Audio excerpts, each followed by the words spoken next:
Saben, no hace mucho tiempo fui a cenar con unos amigos a un sitio donde tocaba un grupo que versionaba canciones y empezaron a tocar una canción de Elton John que me fascina, Goodbye Yellow Bridge. No sé si la han escuchado, me encanta, y cuando comenzó el piano yo me emocioné. Me encanta esa canción porque es bien icónica y es considerada una de las mejores. Y así que el grupo comenzó a tocar, y cuando entró el cantante empezó a cantar y de verdad lo estropeó todo. Fue una representación horrible de una canción increíble. ¿Alguna vez han visto algo así? Sí, y tristemente la misma dinámica existe cuando se trata de la iglesia y el cristianismo. Hay muy malos representantes de algo tan bueno que es el evangelio. Y por supuesto yo tengo que hacer una nota de descargo de responsabilidad. Hoy podría ser un poco incómodo para algunos de nosotros, para la gente de la iglesia, así que si tú te consideras parte de la iglesia, hoy puede ser incómodo para ti. Y si tú eres invitado, entonces vas a entender muchas cosas de por qué te incomoda la iglesia. Y algunas personas, como les decía, son horribles representaciones de lo que significa ser un seguidor de Jesús, y muchos otros se han alejado de ello. Tenía un amigo, un joven, que decía: mis amigos de la iglesia me juzgan por identificarme como gay, pero mientras ellos viven con sus novias o tienen una vida inmoral. En fin, cada quien como que dice: mira, te critico por allá, pero por aquí yo esta parte me la libro. Y si tú piensas, wow, esta enseñanza no va a ser cómoda para mí, bueno, yo creo que es tarde para irte, así que te prometo que todo irá bien. Resulta que no estás solo en esto. Y en un estudio reciente donde se preguntó a gente que no venía a la iglesia, no cristianos, solo el 3% de ellos declaró que tiene una opinión favorable de los cristianos. Y los resultados de este estudio mostraron que el 87% ve a los cristianos como gente que lo que hace es juzgar a los demás. Otra parte, 85%, entonces también dijo que los cristianos ven a los cristianos como hipocresía, y otros, entonces 78%, los vieron como enchapados a la antigua. El 75% dijo que son demasiado políticos, que se aferran a posiciones políticas como si fuesen posiciones de dogma o de fe. Y sorprendentemente, aunque esto plantea algunos retos importantes, tener una visión favorable del cristianismo no es uno de los fundamentos del cristianismo, porque ninguno de nosotros, a decir verdad, somos representaciones perfectas de Jesús. Y vamos a hablar de eso hoy en la serie La Lista Fundamental, recuperando lo esencial de nuestra fe, y estamos tratando de responder la pregunta: ¿qué hay que creer para ser un fiel seguidor de Jesús? Y hablamos mucho de seguir a Jesús, pero ¿cuáles son realmente las creencias fundamentales? Aquello a lo cual debemos aferrarnos, aquello que no es moda, aquello que no es cultural, aquello que no es que se introdujo después, no, ¿qué es lo esencial? ¿Dónde está la base realmente? ¿Qué es lo que caracteriza, lo que define a la iglesia y al cristianismo? Y las personas que reflexionan y son honestas muchas veces se alejan de la iglesia. ¿Por qué? Porque ven que aunque mencionan versículos bíblicos, no se parecen a Jesús, y entonces tienden a deconstruir o a desarmar para ver dónde está el motor del asunto, dónde está lo que mueve. Y tal vez ese eres tú, que sintió algo, que algo no estaba bien, y una vez fue a una iglesia y dijo: oye, es que no me gusta esto. La experiencia, lo que vivió, el tono, la postura o el enfoque no se parecían a Jesús. Y no hay nada de malo en determinar esto, y a lo mejor fallamos en reconstruir nuestra fe por una mala experiencia. Y la creencia muchas veces que entonces queda como un vacío en mi corazón, como que lo decíamos la primera semana, tiré al agua con el niño adentro. ¿Ok? Y cuando se quita una cosa, otra siempre llena el espacio. Y si tú le quitas espacio a la fe en tu vida, hay algo que va a llenar ese espacio. Y la pregunta es, ¿qué está llenando ese espacio? Y para los que son padres, escuchan, cuando ustedes quitan la fe en la vida del hogar, hay algo que va a llenar el espacio. Y luego van a mirar a sus hijos y se van a preguntar, hey, ¿qué hice de mal?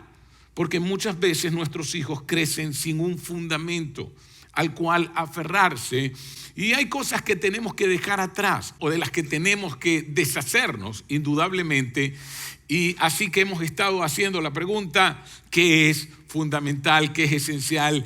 ¿Dónde están los fundamentos? ¿Cuáles realmente son los fundamentos? Y hasta ahora entonces hemos dicho, repasando en la lista fundamental, Jesús es el Hijo de Dios y es nuestro Rey. ¿Lo recuerdan?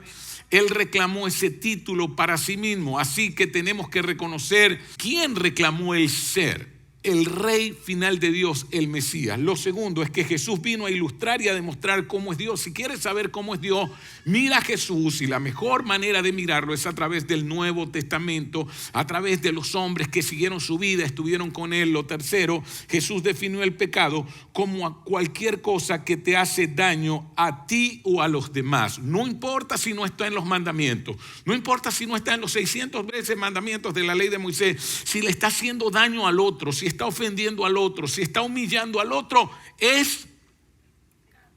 es? Pecado. Es pecado. Lo cuarto, Jesús prometió justicia al final y nos invita a confiar en Él mientras tanto. Vemos la vida y nos hacemos tantas preguntas sobre el mal, sobre la miseria, la pobreza, la desnutrición, y decimos, ¿por qué si Dios es un Dios bueno? Él prometió justicia al final. Lo quinto, Jesús murió por tus pecados para reconciliarte con Dios. ¿Ok? Ahora, entonces entremos al punto. ¿Recuerdan las malas interpretaciones de muy buenas canciones? Entonces, lo importante es que la fe en los cristianos no es esencial para seguir a Jesús. Esto es importante que lo tomes en cuenta. El que tú no tengas fe en los cristianos no es razón para no seguir a Jesús. Sin embargo, la falta de fe en los cristianos es casi universal para los no seguidores. Y no culparíamos al compositor cuando alguien destroza su canción. Pero tristemente eso ocurre con el cristianismo.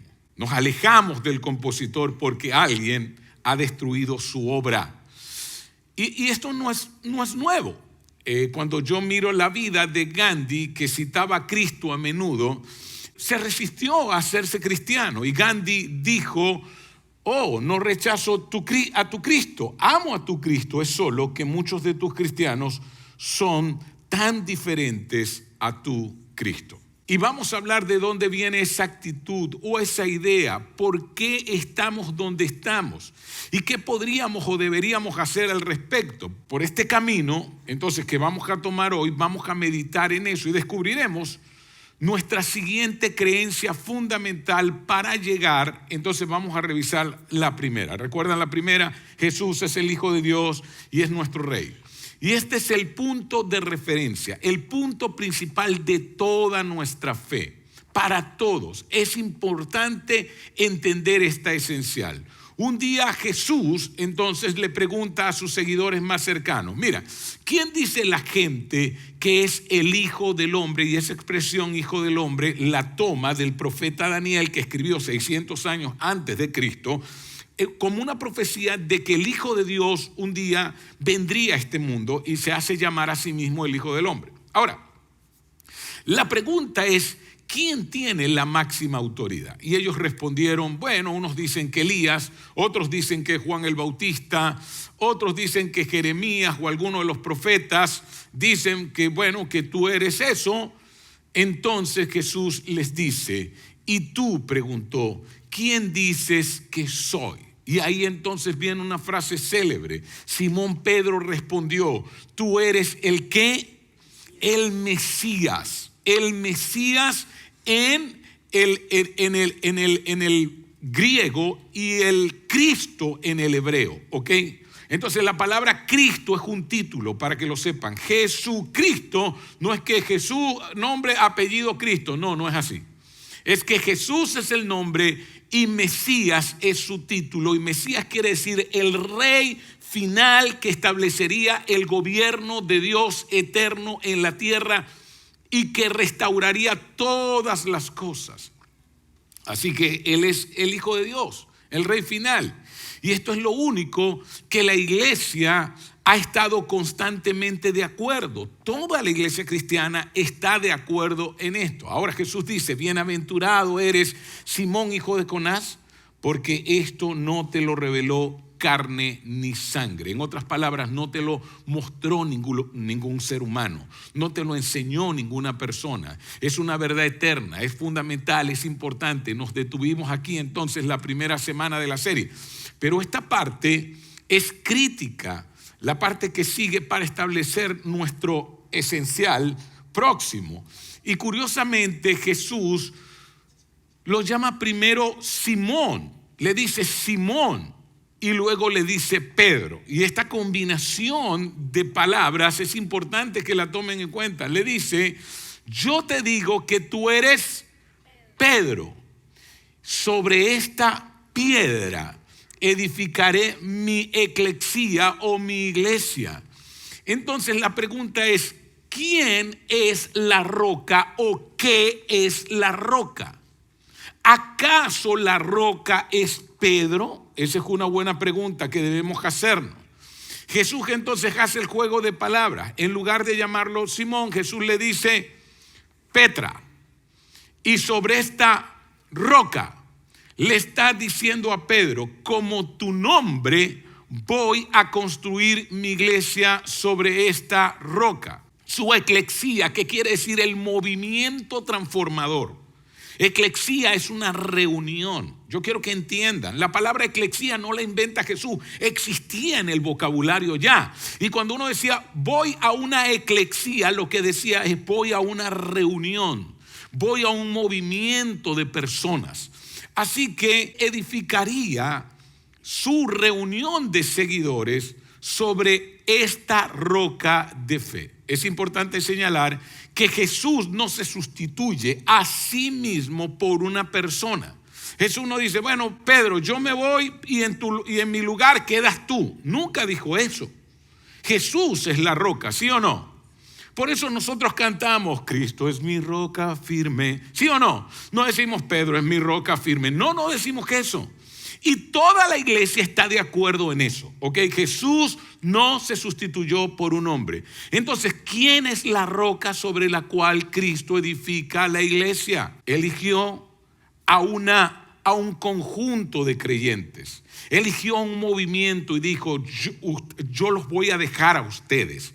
Ustedes me van a representar a mí aquí en esta tierra, no un hombre, sino la eclesía.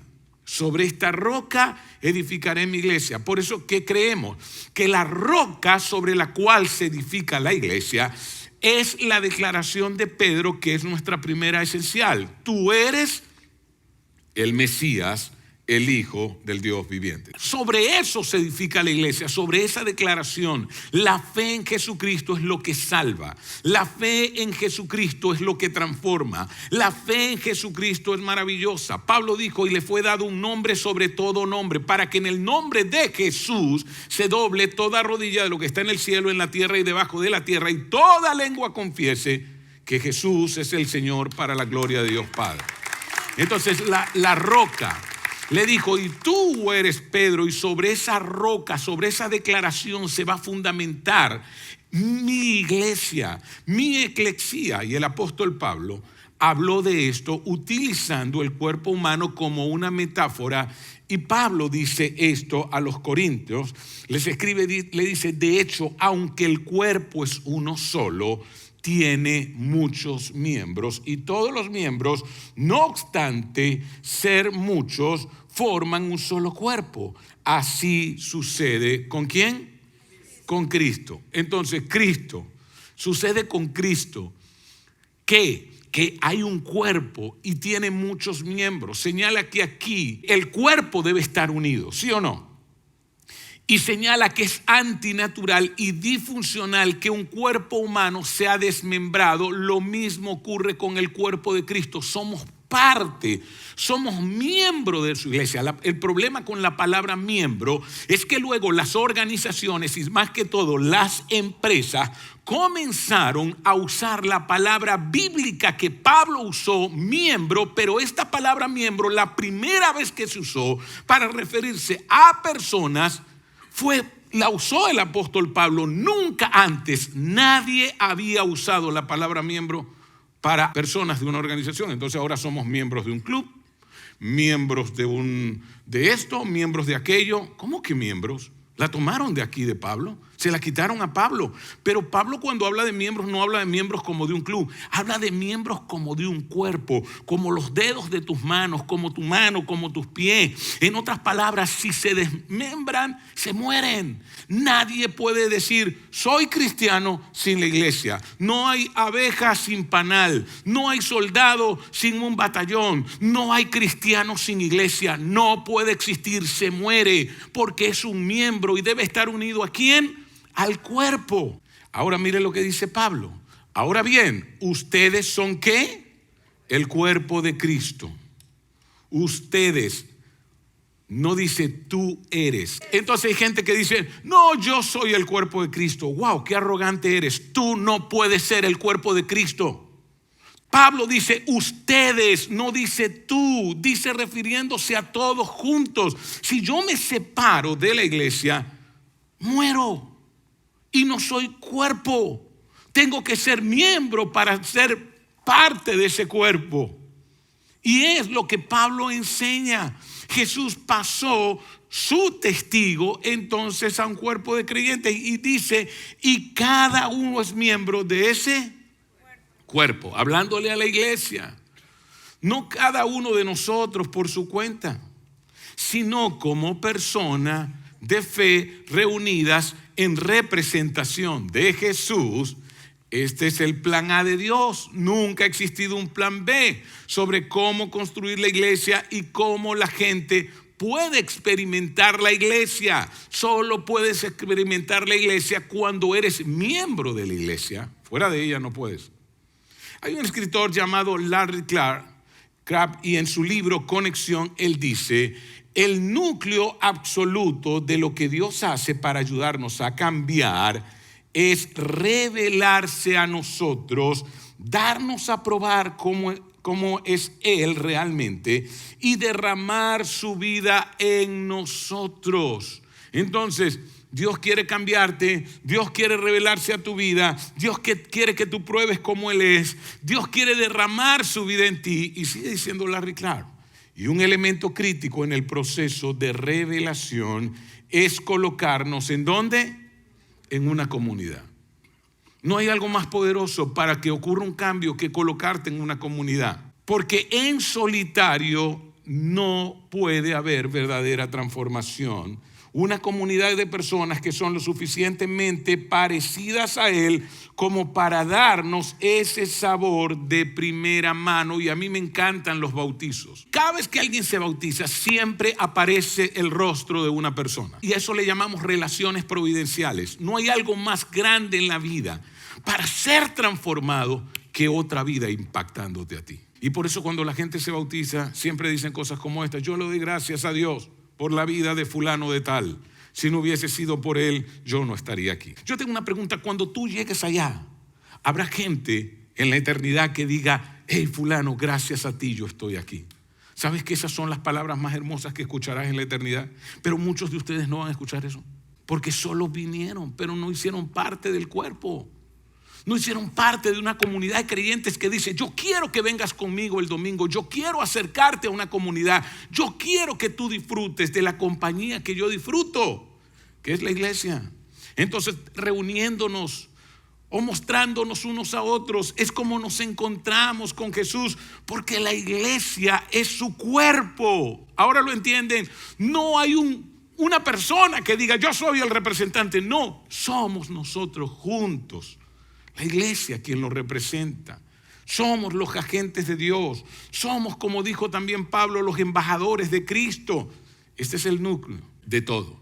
Entonces, ¿cuál es el principio número 6? La iglesia es el agente transformador de Dios a nivel personal, cultural y global. La iglesia, y escucha, hablo de iglesia local. De iglesia local. Cuando nosotros hablamos de global, no hay algo más poderoso. ¿Sabe? Antes los cristianos hacían campañas públicas, colocaban parlantes, hacían un montón de cosas, llenaban estadios. Gastaban tanto dinero y un día se hizo un estudio. ¿Cuánto de todas esas campañas dieron resultado? ¿Cuántas personas que estaban en la iglesia eran producto de todo ese dineral que se gastaba con manifestaciones públicas? Apenas un 2% de todos los creyentes. Y descubrieron que no hay algo más poderoso que la vida de la iglesia, que la obra de la iglesia. La iglesia es nuestra experiencia con Jesús. Cuando yo estoy en una iglesia, lo experimento a Jesús a través del cuerpo que es la iglesia. Cuando nos reunimos como cuerpo de Cristo. Cuando tú y yo venimos. Cuando estamos en los grupos pequeños. Cuando venimos el domingo. Cuando traemos a nuestros muchachos para que estén en sus actividades. ¿Sabes qué? Experimentamos la transformación personal. Sí, se experimenta a medida que nos parecemos más a Jesús.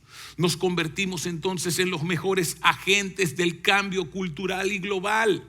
Y esa es la forma en que Jesús diseñó para que funcionara. Sin embargo, la reunión de los creyentes, el movimiento de creyentes está nadando contra la corriente. Y les explicaré por qué. Y quiero que presten mucha atención porque quizás no se han dado cuenta de esto. El que estemos juntos es nadar contra la corriente, literalmente. Es más, ahora y a medida que pasa el tiempo, esa corriente se vuelve más fuerte, más recia.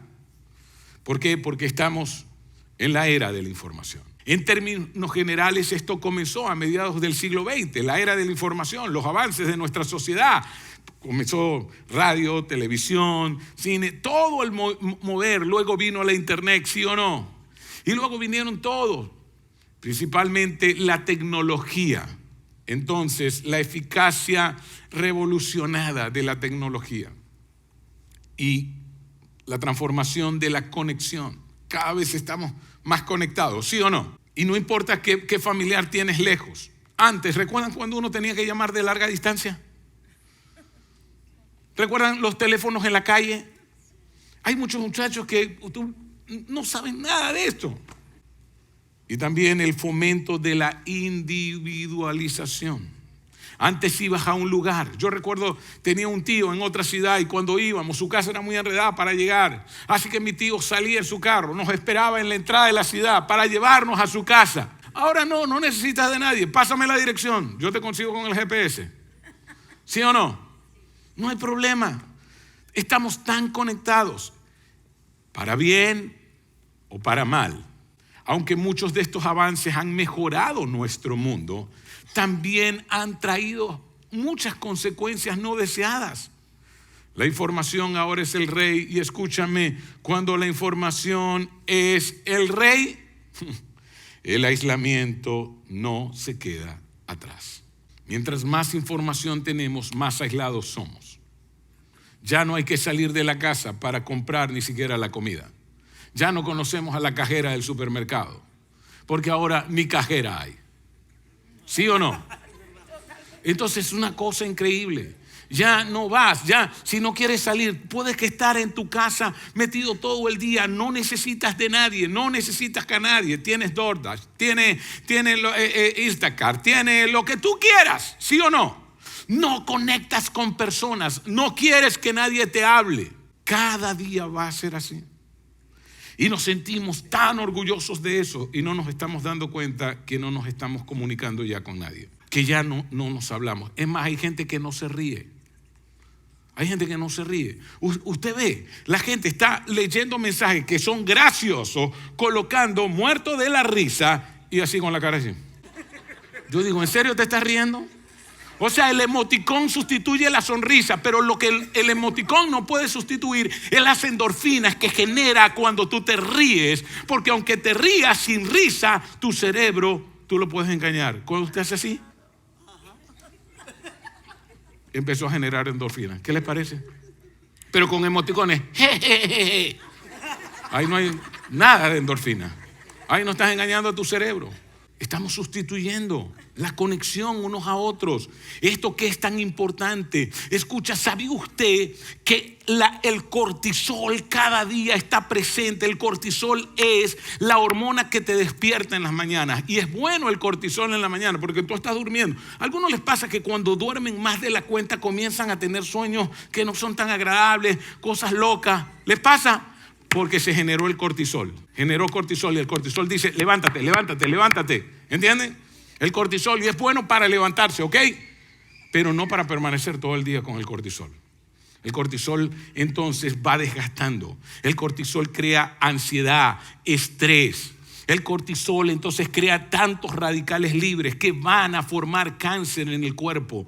Sí, ya los estudios, ya la ciencia ha estudiado esto. ¿Sabía usted que con solo saludar a una persona, hey, buenos días, ya tú estás matando el cortisol? Porque lo que mata el cortisol es la oxitocina. Y la oxitocina se genera cuando sonríes, cuando ves a alguien. La oxitocina se genera con un abrazo de 8 segundos.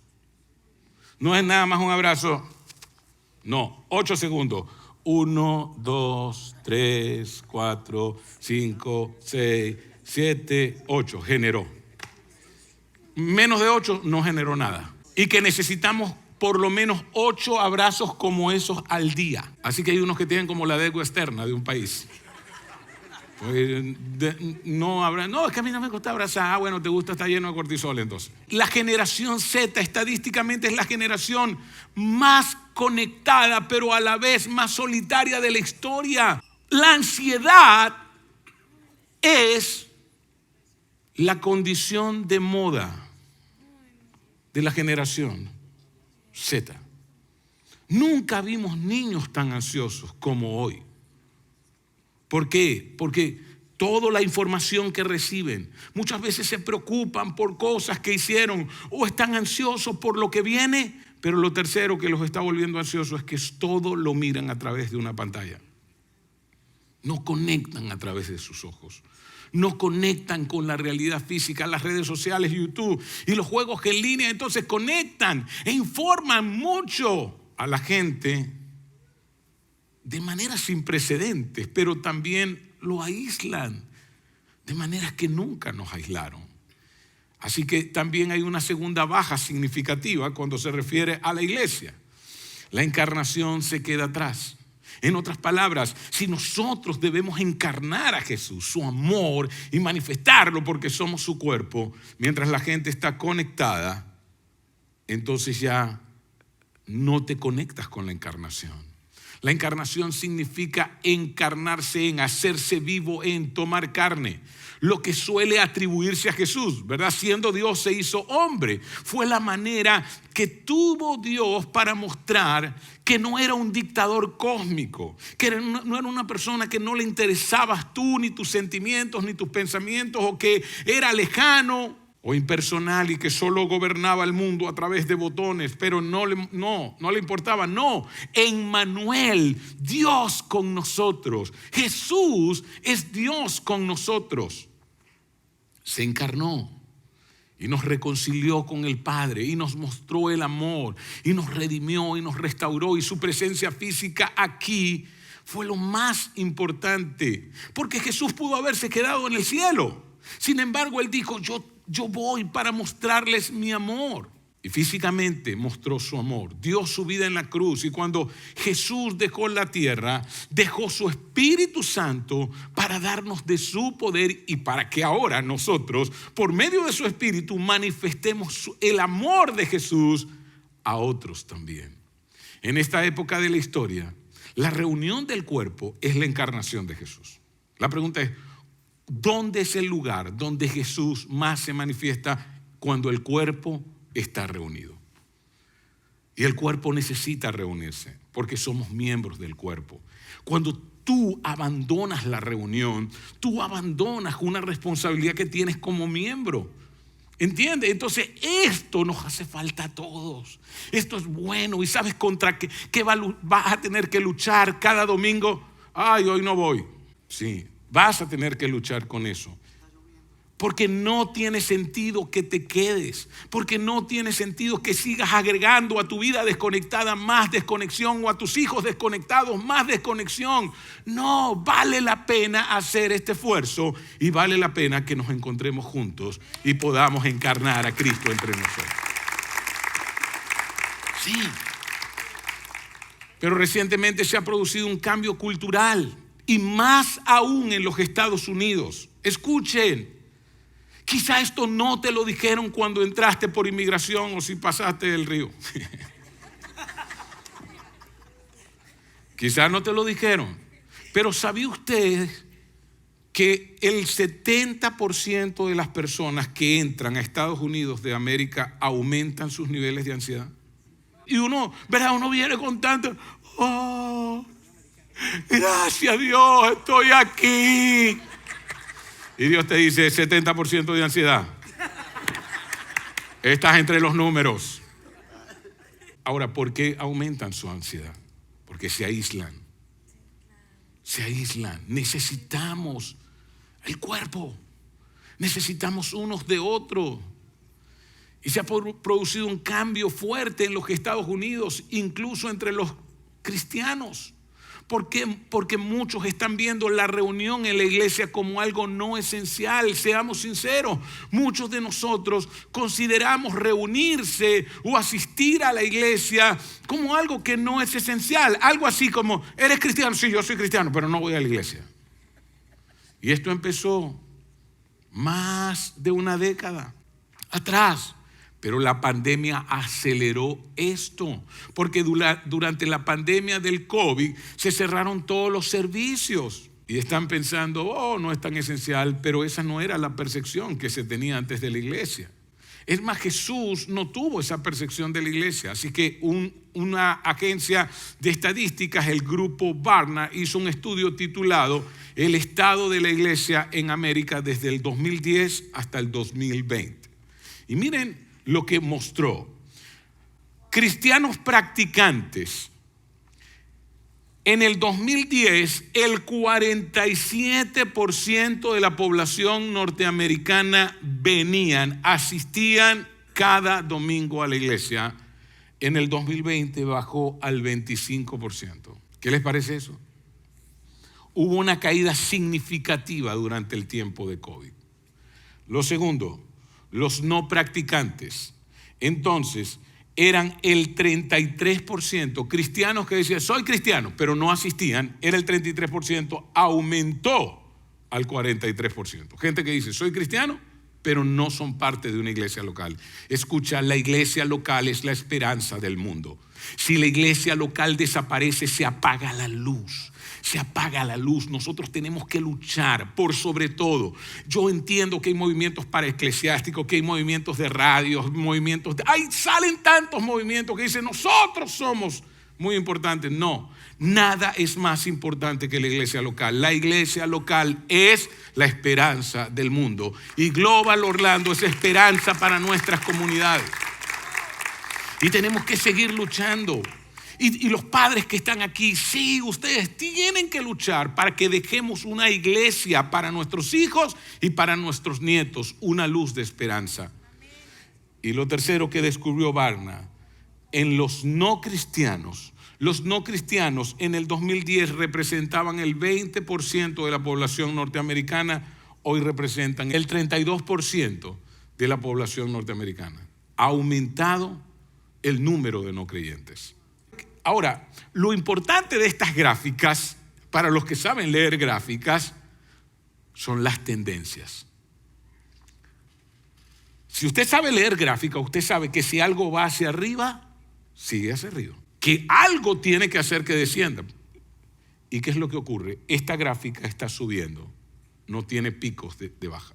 La pregunta es, ¿será que Norteamérica se convertirá en una nación postcristiana como hoy es Alemania, Italia, España, que ya las iglesias se volvieron discotecas, bares y tuvieron que venderlas? ¿Sabe la destrucción que le haremos al mundo? ¿Qué pasa cuando una iglesia cierra en una comunidad? Se apaga la luz. Así que entendamos, si la gente nos sigue mirando como hipócritas, críticos o demasiado políticos, la tendencia seguirá. Y cada uno de nosotros debe hacerse consciente, wow, yo soy un representante de Cristo en la empresa donde trabajo. Yo soy un representante de Cristo en la urbanización donde vivo. Yo soy un representante de Cristo ahí en la escuela donde voy o en la universidad donde voy. Eres un representante. Así que la pregunta ¿es esencial la iglesia? Sí, es más esencial que nunca. Hoy es más esencial. Hoy, en medio de este tiempo de desconexión, la iglesia es sumamente importante. No podemos pensar cuán importante es. Y vamos, yo entiendo, no todos los creyentes, no todos los que dicen, hey, soy cristiano, van a ser perfectos. No vamos a ser perfectos, porque tú estás aquí y yo estoy aquí. Y eso hace imperfecto este lugar. Por eso yo siempre le digo a la gente, el día que consiga una iglesia perfecta, por favor no vaya, la va a echar a perder, mejor se queda aquí. Y tratemos de ir mejorando juntos. Con tantos teniendo una visión desfavorable, la pregunta es, ¿se puede salvar la iglesia? Y esta es una pregunta que dejaré que Jesús la responda. Jesús entonces dice, yo te digo, tú eres Pedro, sobre esta piedra edificaré mi iglesia y las puertas de los dominios de la muerte no prevalecerán contra ella. ¿Sabe qué? Ni siquiera el infierno y todos sus demonios que se levanten contra la iglesia podrán contra la iglesia. ¿Por qué? Porque el fundador de la iglesia es nuestro Señor soberano, Mesías, Jesús. Él es el fundador y Jesús no planta algo, no funda algo que se cae. Persevera para siempre. Perseveremos. Contra todo pronóstico sucedió, vamos, ¿dónde comenzó la iglesia? En medio del imperio más terrible que gobernó la tierra, el imperio romano. Los persiguieron, los tiraron a los leones, los quemaron, hicieron tantas cosas contra ellos hasta que un día el imperio romano cayó y la iglesia resurgió. No hay nada que venza a la iglesia. Ocurrió cuando los que afirmaban tener la fe en Jesús se reunieron. Ellos se reunían, ellos amaban estar juntos. Amemos que estar juntos. No seas alguien que dice, soy cristiano y solo vienes, te sientas y te vas. Sé parte del cuerpo. Congregarse era un elemento esencial de la iglesia primitiva. El autor de Hebreos allá, escribiendo aproximadamente en el año 70 de la era cristiana, fíjense lo que dice, mantengamos firme la esperanza que profesamos, porque fiel es el que hizo la promesa. ¿Quién nos hizo la promesa? El Señor. Las puertas del infierno no prevalecerán contra ella. Y dice, preocupémonos. ¿Qué dice ahí? En otras palabras, toma interés por esto. Esto debe ser importante. Esto debe estar en tu calendario. Esto debe estar en tu agenda. El domingo, el primer día, es para el Señor y lo primero y lo mejor se lo voy a entregar al Señor. Yo le digo, Señor, este es el primer día de la semana. Para los que creen que el lunes es el primer día de la semana, el lunes es el primer día de los materialistas, porque es el día que se trabaja. Y si usted nació para trabajar, que ese sea su primer día. Pero tú no naciste solo para ir a trabajar, tú naciste para vivir, así que el primer día es el domingo, donde nos encontramos con el Señor. Primer día. Ahora, el primer día laborable, el lunes, si tú quieres, pero el primer día de la semana es el domingo, y lo primero y lo mejor es para el Señor. Y los padres que están aquí, eduquen a sus hijos, enséñenlos, díganle, mira hijo, esto es importante para nosotros, dedicarle el primer día de la semana al Señor. Yo no digo que no dejes de venir o que no vayas a tener un compromiso, no, yo no digo, pero escucha, pero que sea prioridad y que tus hijos también lo sepan. Y le dice, preocupémonos los unos por los otros, a fin de ¿qué? De estimularnos al amor y a las buenas obras, de estimularte. Hey, ¿qué tal si hacemos esto? Hey, ¿cuándo nos vemos? Hey, no te vi. Hey, ¿qué te pasó? Que no te vi, ¿dónde estabas? Eso es estimularnos al amor y a las buenas obras. Y miren lo que sigue diciendo. No dejemos de ¿qué? Si el Espíritu Santo inspiró esto, ¿qué te está diciendo el Espíritu Santo a ti? Que no dejes de ¿qué? Dígale que está a su lado, eso es contigo. Eso es contigo. como acostumbran a hacer algunos. Imagínense, ya en el año 70 había gente que acostumbraba a eso. ¿Cuánto más en esta era de la información? Sino, ¿qué dice aquí? ¡Ey! No dejes de venir, animémonos. No es, ay, él no viene, bueno, no importa. No, sí me importas. Yo te voy a animar. Vamos, vamos. Y yo entiendo los que tienen que arrastrar a la familia. Porque hay dos tipos de cristianos: cristiano grúa y cristiano accidentado. Los domingos, ¿verdad? El grúa es el que saca a todo el mundo. Y el accidentado, bueno, vamos, pues, ¿qué más? ¿Usted cuál de los dos es? Entonces, animémonos unos a otros, y con mayor razón ahora que vemos que aquel día se acerca. El día de la venida del Señor se acerca. Así que si has perdido la costumbre de reunirte, ¿sabes qué? Es hora de cambiar. Es hora de cambiar. Y hoy tú puedes hacer entonces una promesa. Para ti, no para Dios, para ti. Hey, un compromiso. Yo me comprometo, esto es importante. Esto me lo manda el Señor. Yo soy un seguidor del Señor. Yo amo al Señor. No voy a dejar de congregarme. Y voy a educar, los padres que están aquí, voy a educar a mis hijos para que permanezcan en esto, para que le den valor a esto. Reunirse es esencial. Así como el poder transformador de Dios se manifestó en el mundo, ese poder se desata en tu vida cuando nos reunimos. Por eso nuestra misión es inspirar e invitar a las personas ¿a qué? A seguir a Jesús e involucrarlos en la vida y la misión de la iglesia. Yo inspiro a las personas a seguir a Jesús cuando me reúno. El compromiso con el cuerpo, como ese agente especial de Dios, es fundamental. Cuando tú no vienes, debilitas al cuerpo. Cuando tú no te reúnes, cuando tú no te haces parte de un grupo, debilitas al cuerpo. La transformación ocurre en el cuerpo de Cristo. Y así podremos alcanzar a nuestros vecinos y a la próxima generación. La próxima generación necesita de nuestra firmeza. Cuando nos presentamos, cumplimos nuestro papel como parte del cuerpo de Cristo, como un miembro del cuerpo de Cristo. Nos estimulamos, nos animamos, nos amamos, nos cuidamos, nos edificamos, nos sonreímos. Qué hermoso es estar juntos.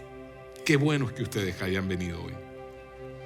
No tendría sentido cantar aquí solo con una banda y que yo hubiese estado solo ahí, o que tú hubieses estado solo, ¿verdad? No tendría sentido. Qué lindo es cuando cantamos juntos, ¿no les parece? Qué bueno es cuando tomamos café y nos vemos allí. Y si no conoces a otro, te presentas: hola, ¿cómo estás? O si ves a alguien cara nueva: hey, vienes hoy por primera vez, bienvenido. Me encanta salir y saludar a la gente. Por eso, vamos. Un día todo este salón se llenará y nosotros vamos a ser parte de eso. ¿Nos comprometemos? Sí, vamos a comprometernos. Aquí nosotros veremos familias restauradas, matrimonios restaurados. Se reparan corazones, las aflicciones se van. ¿Sabe? Yo le doy gracias al Señor por la iglesia. Yesenia y yo pasamos por un tiempo bien duro con nuestro hijo Andrés en plena adolescencia. Nosotros cuando emigramos, Andrés tenía 14 años. 12 años. Yesenia lleva mejor la fecha que yo. 12, sí, tenía 12. Y era una etapa importante, estaba en plena adolescencia. Nosotros tenemos la iglesia en Venezuela. Imagínate, venía cada domingo 5,000 personas, así que Andrés estaba tan rodeado de gente. Aquí quedamos empezando con un grupo apenas que se unieron. Éramos tan pocos, no teníamos quien atendiera a los adolescentes, y esa fue la etapa donde Andrés creció en la iglesia. Y se sintió tan solo, buscó entonces compañía, como todos necesitan, los vacíos se llenan, y comenzó a desviarse, y nosotros decíamos: Dios mío, revélate a la vida de Andrés. Siempre oramos por nuestro hijo. Y cuando Yesenia se acostaba, yo le decía, recuerda que Él está en la promesa. Los hijos de los hombres y mujeres de Dios son de Dios. Lo bueno de Andrés es que nunca dejaba de venir. Nunca. Él se levantaba todos los domingos y venía. Nos veía a nosotros venir y él siempre venía. Para él era inconcebible no venir un domingo, siempre venía el domingo. Entonces los veían por ahí y le decían, Andrés, ven para que me ayudes aquí. Claro que sí. Y ayudaba en todo. Y eso lo mantenía. Hicimos un campamento hace 3 años atrás y le llamaron a servir. Andrés, tú puedes venir a servir. Dijo, yo voy a servir. Fuimos un viaje, Yesenia y yo, a Texas, regresamos y ellos regresaron ese día al campamento. Y uno de los servidores le dijo, Andrés, cuéntale a tu papá. Y yo le dije, ¿qué me quieres contar, Andrés? Me dijo, papá, yo fui porque yo pensé, bueno, voy a ayudar a estos muchachos, voy a ayudar a la iglesia, voy a ayudar a esta gente. Pero papá, ocurrió algo. Fueron esos muchachos los que me ayudaron a mí a reconciliarme con el Señor. Y hace 2 años, nuestro hijo se reconcilió por completo con el Señor. Comenzó un proceso de transformación, pero algo muy poderoso ocurrió en el segundo campamento, donde ya él sí dijo, ahora sí voy. Y ahí, como Gillette, una pasa y la otra la repasa. Ahí fue un cambio increíble. Andrés había grabado canciones de reggaetón con letras que no nos gustaban. Pero ese era su arte. Él decía, no, eso es arte. Yo le decía, hijo, pero si el arte está en la música, ¿por qué no está en la letra? Y miren, invirtió mucho dinero en eso. Ellos fueron luego a Texas, siempre a esa fecha vamos a Texas, y él llegó y estuvo allá con unos cantantes amigos, y él dijo, yo me voy a dedicar a ser un cantante cristiano. Y él dijo, yo no puedo dedicarme a ser un cantante cristiano si esa música está ahí. Y sacó todo, borró todo lo que había invertido, todo lo borró. Y dijo, papá, yo me consagro a Jesucristo. Y fue un tiempo muy especial para él. Y escucha, ¿por qué lo digo? Porque Yesenia y yo, con todo y que somos sus papás, que hemos servido al Señor, no lo podíamos hacer. ¿Sabe quién lo hizo? El cuerpo. El cuerpo de Cristo, que actuó con el poder del Espíritu Santo y el Señor obró en su corazón. Y muchos padres están angustiados por sus hijos. Manténganse, perseveren, sean firmes, sean constantes. Ellos los están viendo. Otros están aquí y necesitan ir y servir, hacer algo por la obra de Dios. No vas a ser transformado si no sirves, y el cuerpo es el mejor lugar para que tú puedas servir. ¿Qué tal si te colocas en pie? Permíteme orar por ti y darle gracias al Señor. Y vamos a hacer un compromiso a permanecer como parte del cuerpo de Cristo. Es la decisión de participar en la vida y la misión de la iglesia la que puede marcar la diferencia. Señor, queremos darte gracias por enseñarnos hoy. Tú edificaste la iglesia y nosotros cada uno somos miembros del cuerpo. Y aquellos que hoy vienen por primera vez pueden entender mejor lo que esto significa y tienen la oportunidad de ser parte de ese cuerpo de Cristo también. Y aquellos que hoy necesitan reconciliarse y reconsiderar su compromiso como miembros del cuerpo, hoy, Señor, que sea un buen día para que ellos puedan comprometerse. Señor, nos comprometemos con la vida y la misión de la iglesia, a participar de la vida de la iglesia, a participar de la misión de la iglesia, a participar marcando una diferencia en nuestras vidas, en la vida de nuestra familia, a no desmayar. En un tiempo donde el mundo se ha desconectado, cada día perseveraremos conectándonos y amándonos y practicando ese amor que nos enseñaste. Gracias por hablarnos hoy en Cristo Jesús. Amén y amén.